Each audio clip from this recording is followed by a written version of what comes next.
அனைவருக்கும் வணக்கம்.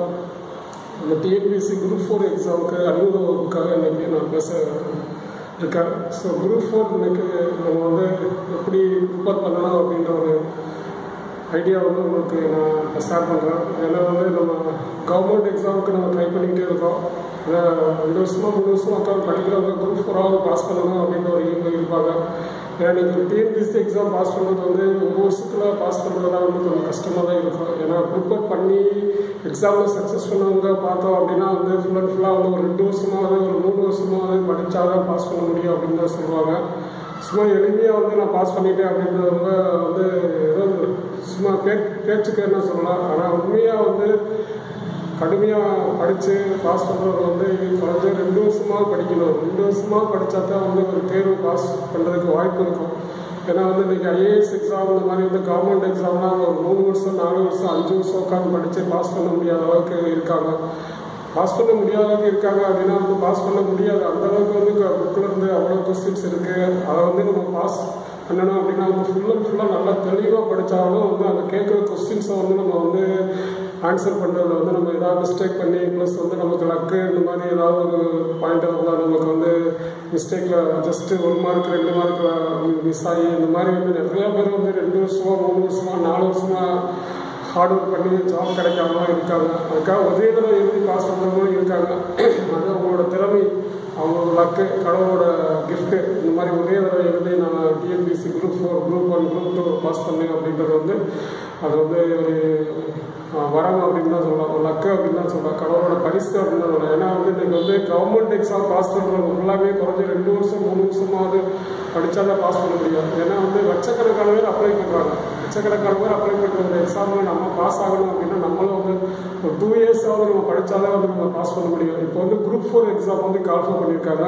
நம்ம வந்து எல்லாமே வந்து அப்ளிகேஷன் போட ஆரம்பிச்சிட்டோம். ஏன்னா எதிர்பார்ப்புகளோட கொரோனா பின்னாடி வந்து ஒரு 2 இயர்ஸ் ஆஃப்டர் 2 இயர்ஸ் 3 இயர்ஸ் பின்னாடி வந்து நம்ம வந்து குரூப் 4 எக்ஸாமுக்கு தான் கால்ஃபர் பண்ணி ஏன்னா எல்லா பேரும் வெயிட்டிங்லாம் கவர்மெண்ட் வேலைக்காக மட்டும்தான் இப்போதைக்கு நம்ம வந்து முயற்சி பண்ணிக்கிட்டு இருக்கோம். ஏன்னா ப்ரைவேட்டில் வேலை கொடுக்குறாங்க, வேலைக்கு தகுந்த சம்பளம் கிடையாது. ப்ளஸ் வந்து நம்ம வந்து எந்த டேக்கில் வேணாலும் எப்போ வேணால் நம்ம வந்து வேலையை விட்டு நிற்கலாம் தூக்கலாம். அந்த மாதிரி ஒரு ப்ரைவேட்டில் இருக்கும்போது வந்து நம்ம வந்து அரசு பணியை தான் நம்ம தேட வேண்டியிருக்கு. ஏன்னா அரசு பணியில் உங்களோட நம்ம சேர்ந்துட்டோம் அப்படின்னா 58 வயசு 60 வயசு வரைக்கும் நம்ம எந்த பிரச்சனையும் இருக்காது. மேலும் மேலும் நமக்கு வந்து ப்ரொமோஷன்ஸ் அடுத்து சம்பளம் அதிகமாகிட்டே போகும். அதனால் எல்லா பேருமே இன்றைக்கி வந்து அரசு பணியில் தான் வந்து முயற்சி பண்ணிக்கிட்டு இருக்காங்க. ஃபஸ்ட்டு வந்து அரசு பணி அப்படின்றது வந்து ஒரு குறைவாக ஒரு 50% தான் முயற்சி பண்ணிங்க. 2010 அந்த ரேஞ்சில் நான் 2015 தான் வந்து ரொம்ப ரொம்ப அதிகமாக வச்சு. இப்போ 2020 வந்து ஃபுல் அண்ட் ஃபுல்லாக அனைவருமே எழுதக்கூடிய அளவுக்கு நம்ம வந்து ஒரு கவர்மெண்ட் எக்ஸாம் வந்து போயிட்டுருக்கு. ஏன்னா ஃபஸ்ட்டாக வந்து கவர்மெண்ட் எக்ஸாம் அப்படின்றது வந்து ஒரு நல்லா படிக்கிறவங்க நல்லா ஒரு நாலேஜ் இருக்கவங்க மட்டும்தான் எழுதி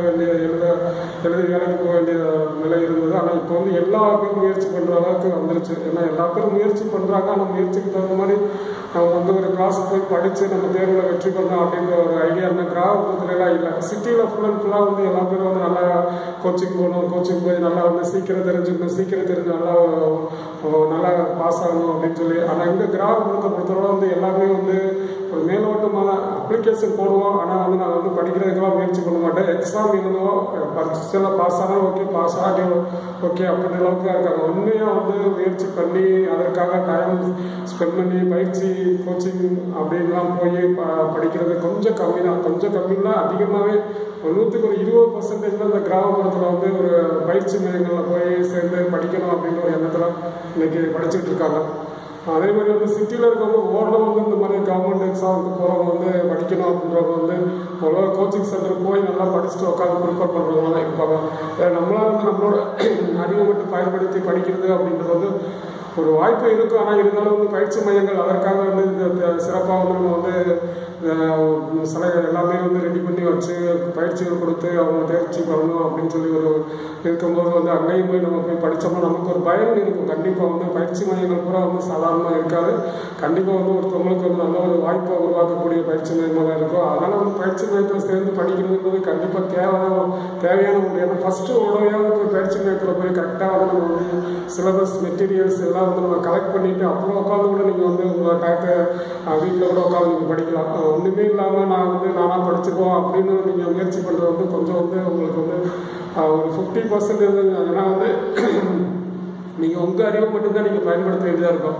இதுக்கு முன்னாடி வந்து நம்ம வந்து கல்லூரிகளுக்கு போகிறோம், இதுக்கு போகிறோம், அங்கே வந்து அந்த பாடத்தை வந்து படிக்கணும் அப்படின்னா அந்த பாடத்தை நல்லா படித்தவங்க நல்லா சொல்லித் தருவாங்க. சொல்லித் தரும்போது வந்து அது வந்து உங்களுக்கு என்ன ஈஸியாக புரியும். அதே மாதிரி இந்த பயிற்சி மையத்திலே வந்து நீங்கள் உங்கள் அறிவு மட்டும் வச்சு நீங்கள் பயன்படுத்துகிற காரணம் அதுக்குன்னு வந்து நடத்துகிறவங்களும் கண்டிப்பாக வந்து அந்த எக்ஸாமோட எல்லாமே தெளிவாக தெரிஞ்சுட்டு அந்த எக்ஸாமுக்கு ப்ரிப்பேர் பண்ணவங்களா இருப்பாங்க, இல்லாட்டி இந்த எக்ஸாமுக்கு சக்ஸஸ் பண்ணவங்களா இருப்பாங்க. ப்ளஸ் வந்து நல்ல ஒரு டீச்சிங் எஃபிஷியன்சி இருக்கும்.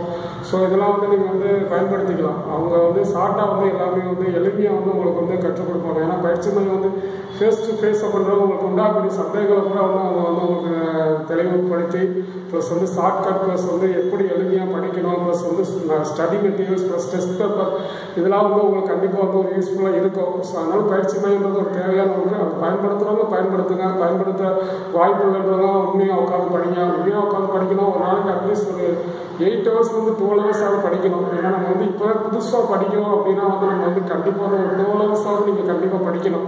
ஏன்னா ஆல்ரெடி 2 வருஷம் 3 வருஷம் படித்து 1 மார்க் 2 மார்க்கில் போனவங்க வந்து இந்த எக்ஸாமுக்காக வெயிட் பண்ணிட்டு இருப்பாங்க. ஏன்னா போன வட்டமே இந்த எக்ஸாமில் வந்து 100 நிலையில் வந்து வாய்ப்பை தவற விட்டவங்க வந்து அடுத்த முறை நடக்கக்கூடிய எக்ஸாமில் எப்படி பாஸ் பண்ணால் அப்படின்னு சொல்லிட்டு இந்த 2 வருஷமாக உட்காந்து எங்கேயுமே வேலை கொரோனால வேலை கிடைக்காதனால வேலைக்கு போகாதனால உட்காந்து ஃபுல்லாக படிச்சுட்டு இருப்போம். அவங்களுக்கு கூட நம்ம போட்டி போடும்போது நம்மளும் வந்து ஓரளவு வந்து புதுசாக இருக்கிறவங்க வந்து கண்டிப்பாக வந்து கொஞ்சம் ஹார்ட் ஒர்க் பண்ணி நம்ம வந்து முயற்சி பண்ணணும். ஹார்ட் ஒர்க் பண்ணி நம்ம வந்து முயற்சி பண்ணணும் அப்படின்னா வந்து பயிற்சி மையங்களும் உங்களுக்கு வந்து யூஸ்ஃபுல்லாக இருக்கும்.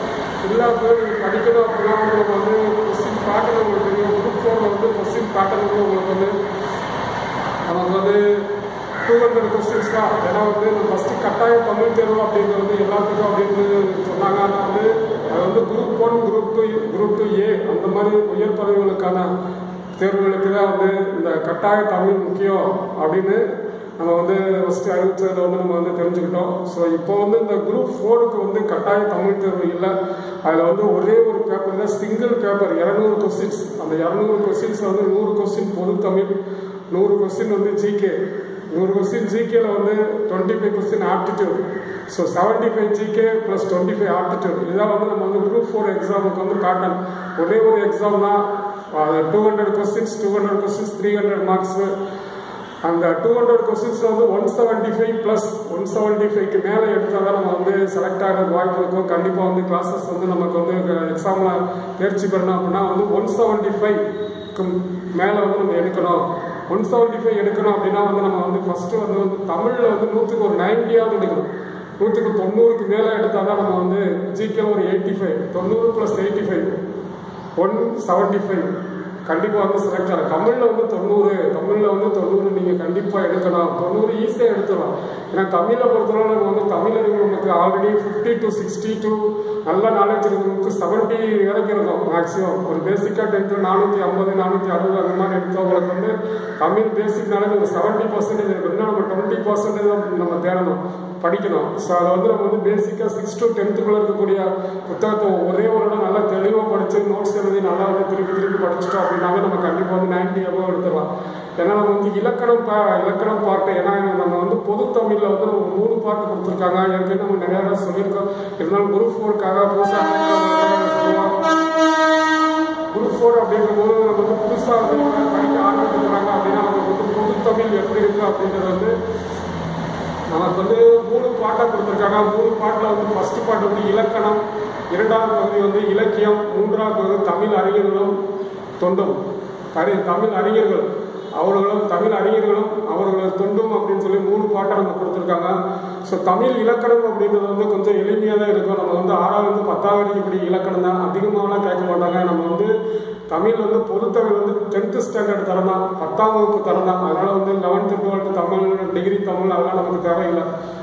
அது தெரிஞ்சு வச்சுக்கிறது நல்லது. ஏன்னா தமிழ் அப்படின்றது வந்து நம்ம நிறைய விஷயங்கள் நல்ல விஷயங்கள்லாம் நமக்கு தமிழில் இருக்கும். வாழ்க்கை நெறிமுறைகள்லாம் வாழ்க்கையில் வந்து நம்ம வந்து எல்லாமே சிறப்பாக வாழ்வதற்கு தேவையான பண்டைய தமிழ் மக்களின் பண்பாடு, அவங்களோட சிறப்பான வாழ்க்கை முறை வந்து நம்ம தெரிஞ்சு அதையும் நம்ம பின்பற்றினோமா நேர்மையாக உண்மையாக உயர்வாக சிறப்பாக வாழ்வதற்கு வாய்ப்பு இருக்குது. தமிழ் வந்து நல்ல ஒரு நம்மளோட மொழி அப்படின்னாலும் அதில் இருக்கக்கூடிய இலக்கியங்கள் நூல்கள்லாம் வந்து நல்ல அறக்கருத்துக்கள்.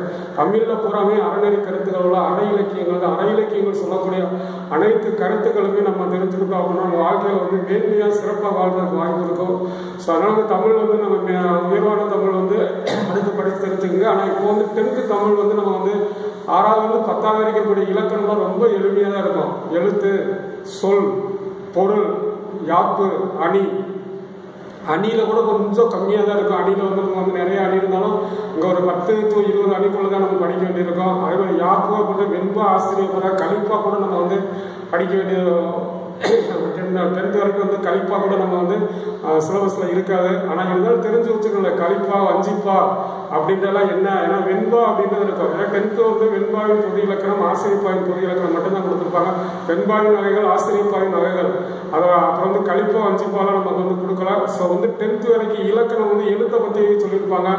எழுத்து எத்தனை படம், அதே மாதிரி சொல் எத்தனை படம், அதே மாதிரி பொருள், அகத்திணை புறத்திணை, அகப்பொருள் புறப்பொருள், அகப்பொருள் புறப்பொருள் ஃபுல்லாக நமக்கு வந்து நல்லா தெரிஞ்சுக்கணும். ஏன்னா வாழ்க்கையில் வந்து தமிழர்கள் வந்து நிலத்தை வந்து 5 வகையாக பிரித்து நம்ம வந்து வாழ்ந்ததை வந்து நம்ம தெரிஞ்சுக்கணும். குறிஞ்சி, முல்லை, மருதம், நெய்தல், பாலை, கைக்கிளை, பெருந்திணை, அப்புறம் புறத்திணைகள் என்ன அப்படின்றது நம்ம வந்து கொஞ்சம் தெரிஞ்சுக்கணும். ஏன்னா இலக்கணத்தில் வந்து நம்ம வந்து ரொம்ப எளிமையாக தான் இருக்கும். ஏன்னா நம்ம வந்து 6வது 10வது இருக்கக்கூடிய தமிழ் புத்தகத்தில் வந்து செய்யுள் பகுதியை நம்ம படித்தாவே இலக்கணம், செய்யுள் இலக்கணம், செய்யுள் பகுதியில் இருக்கக்கூடிய நமக்கு செய்யுளில் ஒவ்வொரு பாடலில் இருக்கக்கூடிய அதை வந்து இலக்கண குறிப்பு, பகுப்பத குறிப்பு, இலக்கணம்.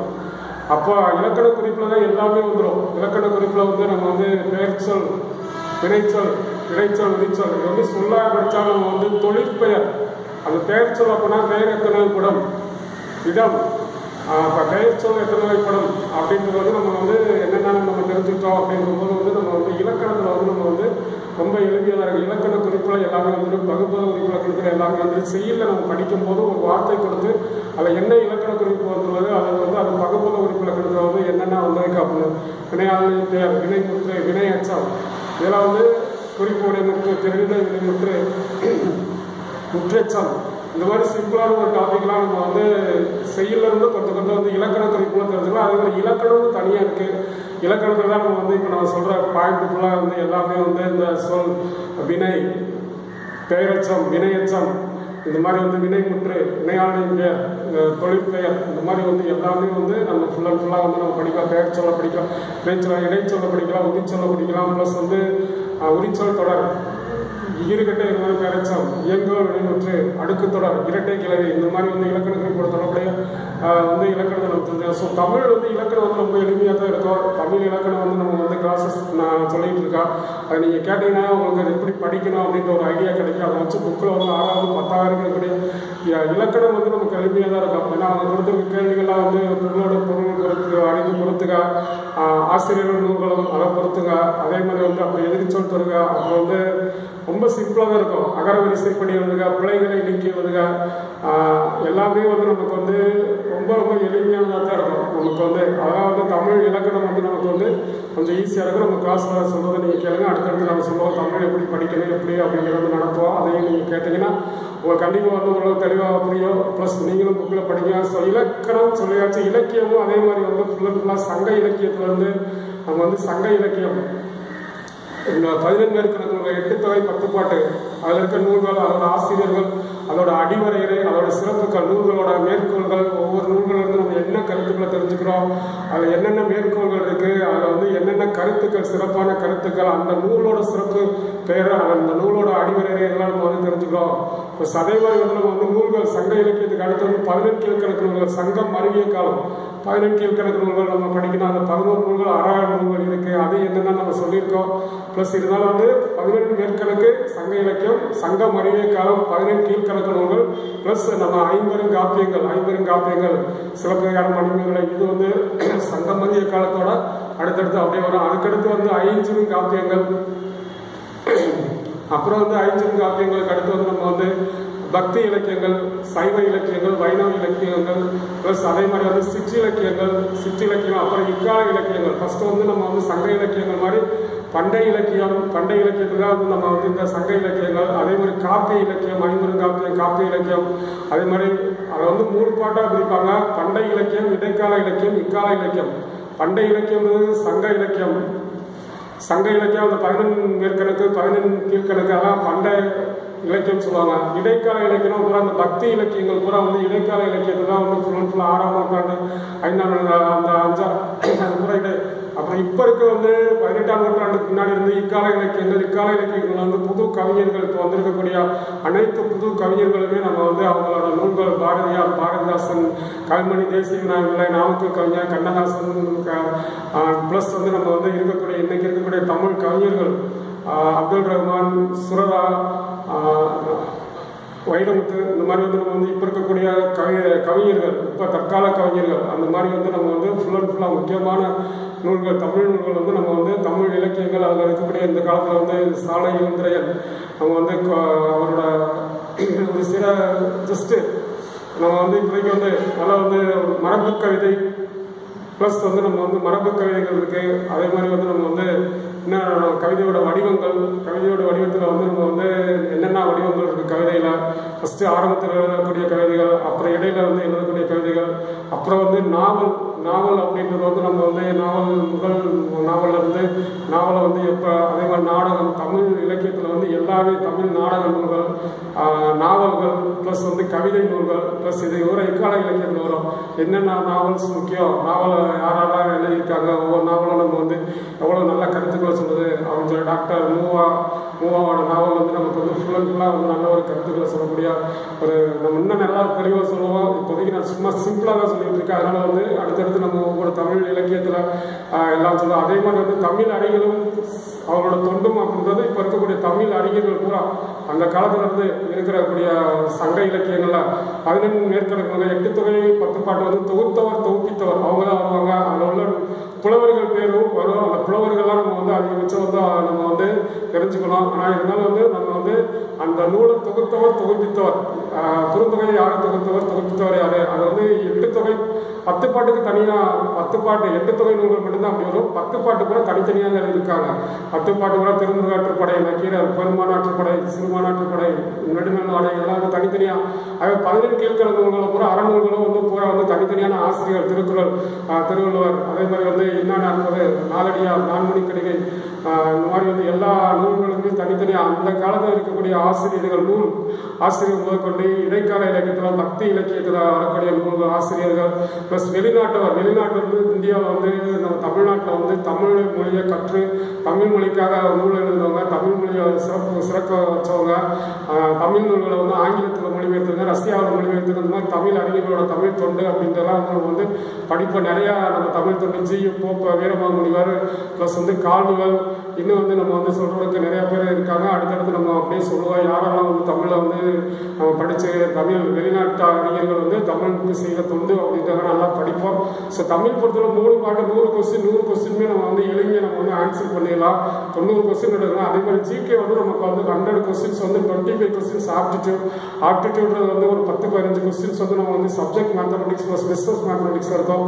ஒரு 10 கொஸ்டின்ஸ் வந்து ரீசனிங் இருக்கும். 15 கொஸ்டின் வந்து சப்ஜெக்ட் மேக்ஸ் 10th மேக்ஸ்லேருந்து 10th rank 6 to 10th rank 6லேருந்து 10th வரைக்கும் இருக்கக்கூடிய மேக்ஸில் ஒரு 10 கொஸ்டின்ஸ் இருக்கும். அதே மாதிரி பிஸ்னஸ் மேத்தமெட்டிக்ஸ் ஒரு 10 கொஸ்டின் 7 கொஸ்டின் பிஸ்னஸ் மேத்தமெட்டிக்ஸில் ஒரு 7-8 கொஸ்டின் ஒரு 15 கொஸ்டின் இருக்கும். ஒரு 10 கொஸ்டின் ரீசனிங்காக நம்ம மைண்டை பயன்படுத்தி அந்த கொஸ்டினை வந்து அண்டர்ஸ்டாண்ட் பண்ணி ஆன்சர் பண்ணுற மாதிரி நுண்ணறிவை பயன்படுத்தி ஸோ இந்த மாதிரி வந்து நம்ம வந்து 25 கொஸ்டின்ஸ் ஆப்டிடியூட் நம்ம சொல்லிக்கிட்டு இருக்கோம், ஃபார்முலா சொல்லிக்கிட்டு இருக்கோம். அடுத்து வந்து அதை வந்து நல்லா தெளிவாக நடத்தும் போது நீங்கள் வந்து யூடியூப்ஸ் வந்து வீடியோஸ் பார்த்தீங்கன்னா உங்களுக்கு வந்து எல்லாமே உங்களுக்கு தெளிவாக புரியும். ப்ளஸ் கிளாஸுக்கும் நம்ம நடத்துகிறதா வந்து அப்லோட் பண்ணியிருக்கோம். இதுக்குன்னு ஸ்பெசிஃபிக்காக வந்து நான் வந்து பண்ணலை. எல்லாமே வந்து கிளாஸ் நடத்துகிற கிளாஸில் அந்த இதை வந்து நான் வந்து அப்படியே வந்து அப்லோட் பண்ணிகிட்டு இருக்கேன். அது எல்லாத்துக்கும் பயனுள்ள கிளாஸ் போகிறவங்களுக்கும் பயனுள்ளதாக இருக்கட்டும், ப்ளஸ் எல்லாத்துக்கும் படிக்கிறவங்களுக்கும் ஒரு பயனுள்ளதாக இருக்கட்டும் அப்படின்றதுக்காக வந்து அப்லோட் பண்ணிகிட்டு இருக்கோம். ஸோ அந்த மாதிரி அப்லோட் பண்ணும்போது மேக்ஸில் வந்து பார்க்க முடியல கிளாஸ் போய் படிங்க, பக்கத்தில் இருந்தால் கிளாஸுக்கு வாங்க. ஏன்னா கண்டிப்பாக வந்து ஒரு பயிற்சி பெற்று நீங்கள் தேர்வு எழுதுனீங்கன்னா கண்டிப்பாக பாஸ் பண்ணுறதுக்கு வாய்ப்பு இருக்குது. இந்த ஜிகே 75 கொஸ்டின்ஸ் வந்து ஏற்கனவே நிறையா சொன்னாங்க. இப்போ குரூப் 4 கவரோட சொல்லுவாங்க. ஸோ அறிவியல் பிரிவில் வந்து ஒரு 20-25 கொஸ்டின் எதிர்பார்க்கலாம். குறைஞ்சது 20 கொஸ்டின் எதிர்பார்க்க மேக்ஸ் இருக்குது. அறிவியல் பிரிவு அப்படின்னு நமக்கு தெரியும் 4 பகுதி இருக்குது. இயற்பியல், வேதியியல், தாவரவியல், விலங்கியல். அப்போ இயற்பியல் பிசிக்ஸ், அதே மாதிரி வேதியியல் கெமிஸ்ட்ரி, பாட்டனி, தாவரவியல், சுவாலஜி, விலங்கியல், இயற்பியல் பூராவே வந்து நம்ம வந்து அறிவியல் உண்மைகள் பூரா வந்து விதிகள் தான் வந்து ஃபுல்லாக அளவுகள்ல இருந்து அளவைகள்ல இருந்து நமக்கு வந்து அறிஞர் நம்ம வந்து சயின்டிஸ்ட் பிசிக்ஸ் சயின்டிஸ்ட்ல ஒவ்வொரு தன்னோட விதிகள் பூரா வந்து உண்மைகள் தான். அறிவியல் வந்து சோதனை மூலம் உண்மையை கண்டுபிடிச்சு நிரூபிக்கிறதா வந்து அறிவியல். அதை வந்து ஒவ்வொன்றையும் வந்து சோதனை மூலம் நம்ம நிரூபிக்கிறோம். அதான் இயற்பியல் பூராவே இயந்திரங்களை பற்றி படிப்பது. இயந்திரங்கள் பூரா வந்து ஏதாவது தத்துவத்தோட இயங்கும். அந்த இந்த தத்துவங்களும் ப்ளஸ் வந்து நம்ம வந்து ஃபுல்லாக வந்து அந்த அறிஞர்களை பற்றியும் ப்ளஸ் அந்த தத்துவங்களை பற்றியும் அந்த தத்துவங்கள் பயன்படுத்துகிற இயந்திரங்களை பற்றி நம்ம தெரிஞ்சுக்கிறோம். அது வந்து மொத்தம் 7 டாபிக் தான் இருக்குது. ஃபஸ்ட்டு அளவீடுகள் வந்து எல்லா அளவுகளுமே நம்ம தெரிஞ்சுக்கிறோம்.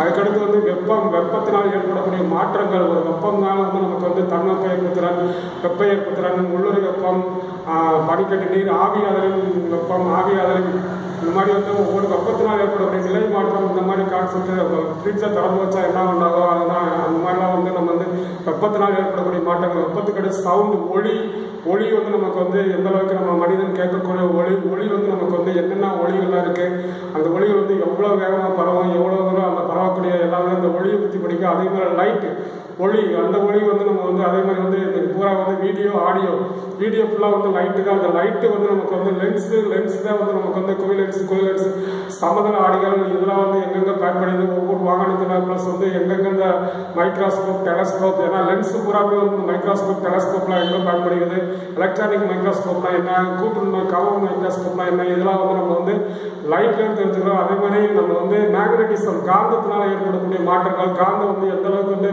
ஒரு இன்ஸ்ட்ருமெண்ட்ஸில் வந்து எல்லாத்துக்கும் வந்து காந்தம் எதற்கு பயன்படுகிறது, ஒரு மதர் போர்ட்லையும் ப்ளஸ் எல்லாத்துலேயும் ஒரு காந்தம் இருக்குது. அந்த காந்தத்தோட செயல்பாடுனா காந்தம் எப்படி வந்து செயல்படும், காந்தத்தோட தன்மைகள், காந்த விளைவுகள், இதெல்லாம் வந்து மின்காந்தவியலில் படிப்போம். அதே மாதிரி எலக்ட்ரிசிட்டி, மின்சாரவியலை வந்து மின்சாரத்தை பயன்படுத்தி நம்ம வந்து பயன்படுத்தக்கூடிய அனைத்து சாதனங்கள், அனைத்து மின்சாரம் வந்து நம்ம எப்படி உண்டாக்குறோம், மின்சாரத்தினால் நம்ம வந்து என்னென்ன அப்படின்றதெல்லாம் வந்து ஃபுல்லாக வந்து எலக்ட்ரிசிட்டியில் படித்து. அடுத்து வந்து அட்டாமிக் ஃபிசிக்ஸ் அப்படின்றது வந்து நம்ம வந்து ஃபுல்லாக வந்து ஆட்டம், ஒரு அணு எங்கே இருக்குன்னா வந்து எல்லா தனிமங்களுமே வந்து மூலக்கூறு அணுக்களால் ஆனது. அந்த அணுவை பற்றி ஃபுல்லாக அணுக்கரு இணைவு, அணி என்ன, இப்போ அணிகள் நிறைய ஐசோடோப்புகள், இதை பூரா வந்து நம்ம வந்து கண்டிப்பாக வந்து நம்ம வந்து தெரிஞ்சுக்கணும். இதெல்லாம் வந்து படிப்போம். அதே மாதிரி வந்து வேதியியலில் வந்து நம்ம வந்து ஃபுல்லாக வந்து வேதியியல் அப்படின்றது வந்து 118 தனிமங்கள், இதுவரை கண்டுபிடிக்கப்பட்ட தனிமங்கள். ஏன்னா தனிமங்கள் தான் வந்து நம்ம ஃபுல்லாக அன்றாட வாழ்க்கையில் பயன்படுத்தக்கூடிய தனிமங்கள், அதோட தாதுக்கள், அந்த தனிமங்களை வந்து நம்ம எந்த அளவுக்கு நம்ம வந்து அதை பயன்படுத்துகிறோம் அப்படின்றது. ப்ளஸ் வந்து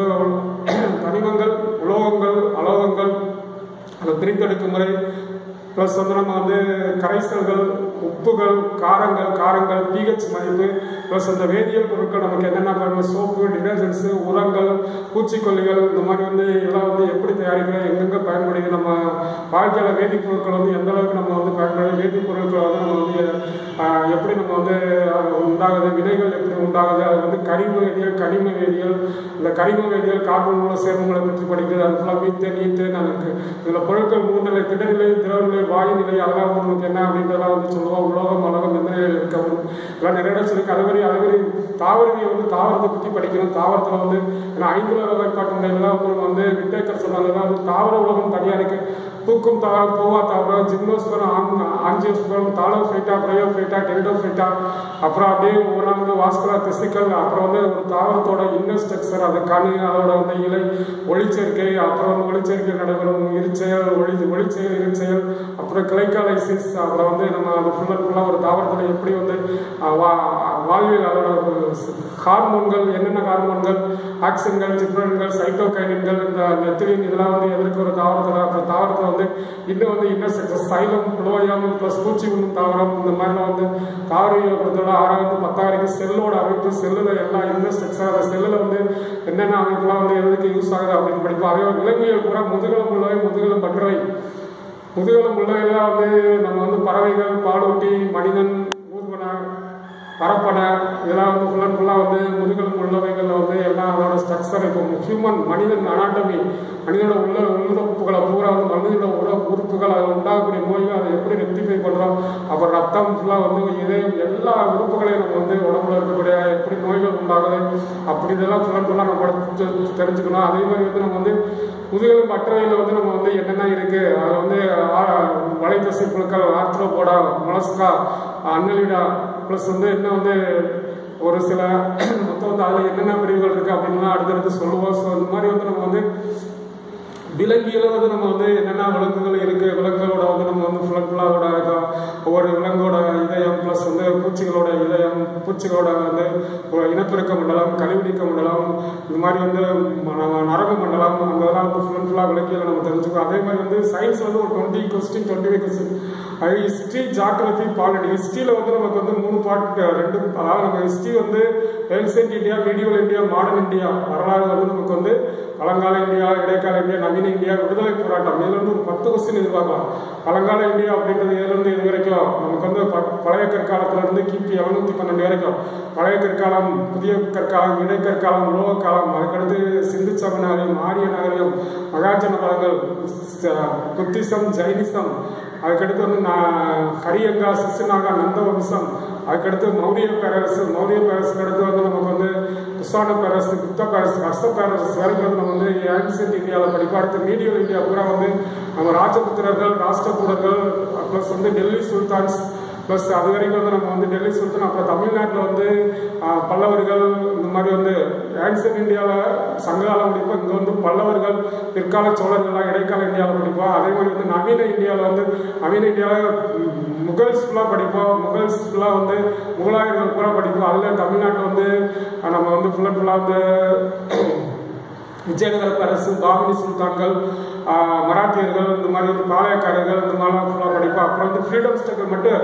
1857 1947 வரைக்கும் ஃப்ரீடம் ஸ்ட்ரகிள், விடுதலை போராட்டத்துக்கு மட்டும் தனியாக ஒரு பாட்டு. அதில் வந்து விடுதலை போராட்டத்துக்கு தமிழ்நாட்டின் பங்கு, அந்த ஒரு பாட்டு நம்ம வந்து ஃபுல்லாக தெளிவாக படிக்கணும். இது வந்து ஹிஸ்ட்ரியிலேருந்து நமக்கு வந்து ஒரு 10 கொஸ்டின் இருக்காங்க. அதே மாதிரி ஜாகிரபி, புவியியல் அப்படின்றது வந்து புவியோட அமைப்பு அப்படின்னா வந்து நம்ம புவி எப்படி உண்டாச்சு, புவியோட உள்ள மையப்பகுதி, மேற்பகுதி, நடுப்பகுதி, அதுக்கெல்லாம் என்னென்ன வேலை, என்னென்ன கனிமங்கள் இருக்குது, ப்ளஸ் வந்து புவியில் வந்து எப்படி வந்து கடல்கள் உண்டாச்சு, எரிமலைகள் எப்படி உண்டாகுது, எப்படி வந்து நிலப்பகுதி உண்டாச்சு, நீர்ப்பகுதி உண்டாச்சு, கடல்கள், அந்த நிலப்பகுதி கண்டங்கள் 7, கடல்கள் 4, அதான் வந்து ப்ளஸ் வந்து அந்த நிலப்பகுதியை பூரா வந்து எப்படி நாடுகள் உண்டாச்சு அப்படின்னு சொல்லி புவியோட இயற்கை அமைப்படி, இயற்கை அமைப்புனா உயரமான மலைகள் வந்து தாழ்வான சமவெளிகள், மலைகள், ஆறுகள், மலைகள், பீடபூமிகள், சமவெளிகள், சிகரங்கள், அதே மாதிரி வந்து ஆறுகள், ஏரிகள், தீவுகள், தீபகற்பங்கள், நீர்வீழ்ச்சிகள், இதெல்லாம் வந்து எப்படி உண்டாகுது, எங்கெங்க இருக்கு உலக, அதாவது நம்ம வந்து ஜாகிரபியில் வந்து பூமியை பற்றி படிச்சுட்டு